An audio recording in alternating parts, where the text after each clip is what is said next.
tout au long de ces siècles où la mer a été si importante sur l'ensemble des littorales bretons et où la pêche, le commerce se sont développés, la voile était évidemment le moyen de déplacement de nos bateaux.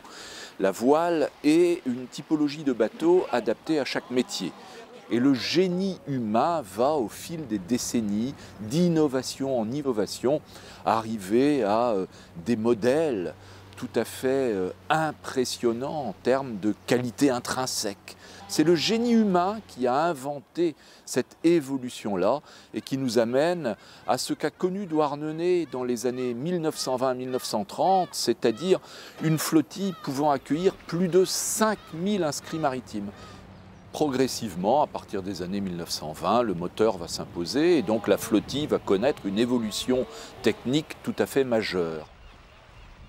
Dans un premier temps, évidemment, les bateaux à voile sont considérés comme des traces d'un temps révolu, comme symbole du passé, dépassé en quelque sorte par les évolutions de la modernité.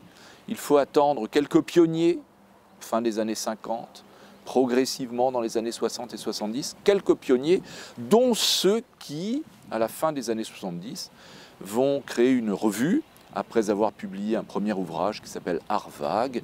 Ces pionniers qui vont fonder le Chasse-Marée autour de Bernard Cadoret et qui vont impulser une dynamique nouvelle, en quelque sorte, autour de ce génie populaire qui avait, au cours des âges, construit ces bateaux à voile pour le commerce et pour la pêche, essentiellement sur nos ports de Bretagne.